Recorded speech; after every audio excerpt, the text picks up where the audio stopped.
Welcome back to a spooky episode of Aldershot Coin Club.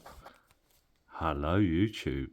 There is some spooky goings-ons tonight. My name's Tony. This is Aldershot Coin Club. I'm going to give you a little bit of history surrounding Halloween, one of my favourite times of the year. I'm going to read something to you now, and I hope you enjoy. Halloween is a holiday celebrated each year on the October 31st.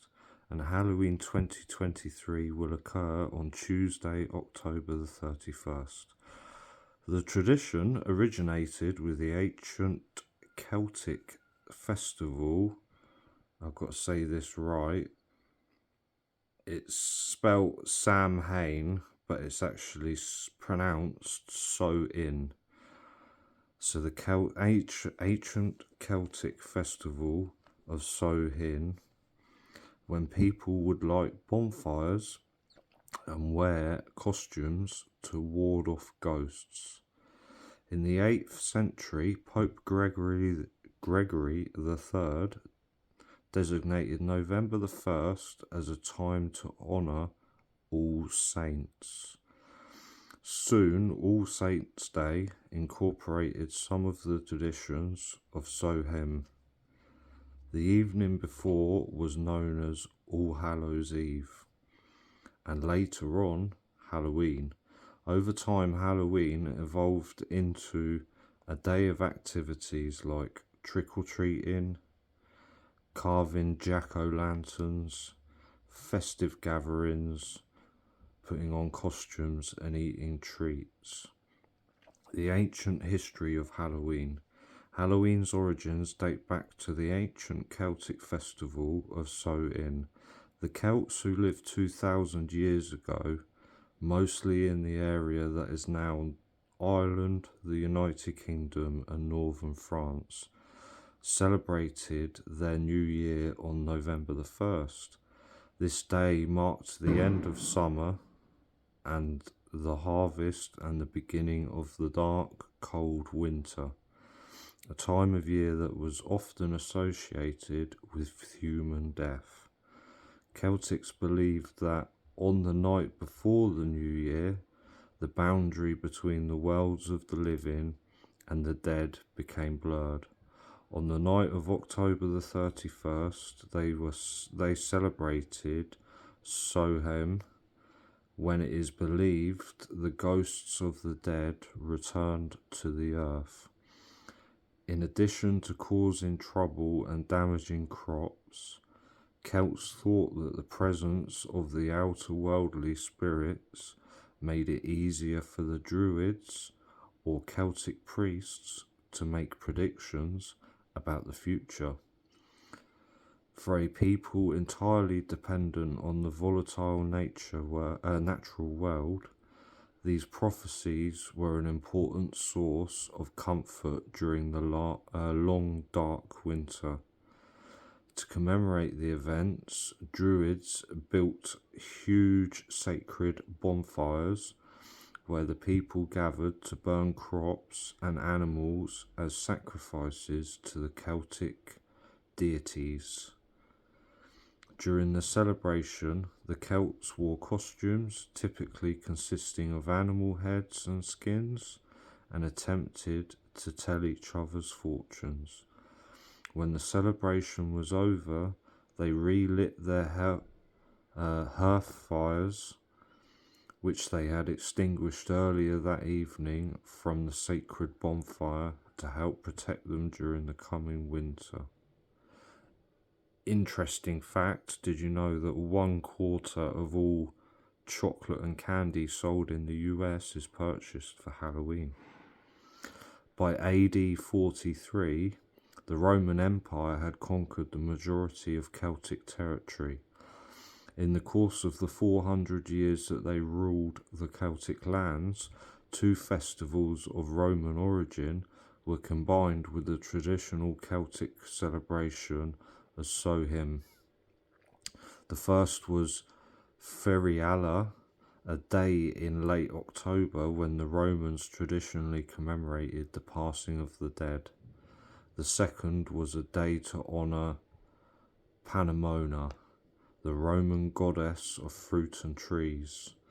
The symbol of Pamamoa, sorry, I'm struggling to say that, is the apple, and the incorporation of this celebration into Sohim probably explains the tradition of bobbing apples that is practiced today on Halloween. All Saints' Day on May the 13th, AD 609, Pope Boniface VI dedicated the Pantheon in Rome in honour of all Christian martyrs, and the Catholic Feast of All Martyrs' Day was established in the Western Church. Pope Gregory III later expanded the festival to include all saints as well as all martyrs, and moved the observance from May the 13th to November the 1st. By the 9th century, the influence of Christianity had spread into Celtic lands, where it gradually blended with and supplemented older Celtic rites.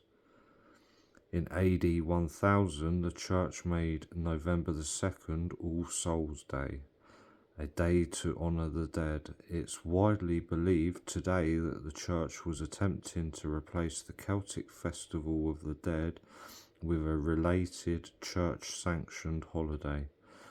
All Souls' Day was celebrated similarly to Sohim, with big bonfires, parades, and dressing up in costumes as saints, angels, and devils. The All Saints' Day celebration was also called All Hallows or All Hallowmas for Middle English,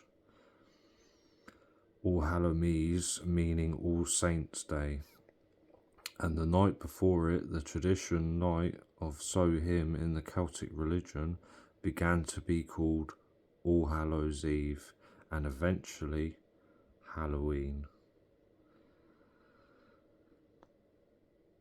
The celebration of Halloween was extremely limited in colonial New England because of the rigid Protestant belief systems there. Halloween was much more common in Maryland and southern colonies, as the beliefs and customs of different European ethnic groups and the American Indians meshed. A distinctly American version of Halloween began to emerge. The first celebrations included play parties, which were public events held to celebrate the harvest. Neighbours would share their stories of the dead and tell each other's fortunes, dance and sing. In the second half of the 19th century, America was flooded with new immigrants. These new immigrants, especially the millions of Irish fleeing the Irish potato famine, helped to popularise the celebration of Halloween nationally. There you go, that is just a bit of history there on Halloween and how it become today. The history of trick-or-treating. It was a blend of American and European traditions. It was only in the 1800s that America began to mould Halloween into a holiday. Sorry about that, that was an advert. In the late 1800s, there was a move in America to mould Halloween into a holiday more about community and neighbourly get-togethers than about ghost pranks and witchcraft. I hope you've enjoyed my little short story on the history of Halloween.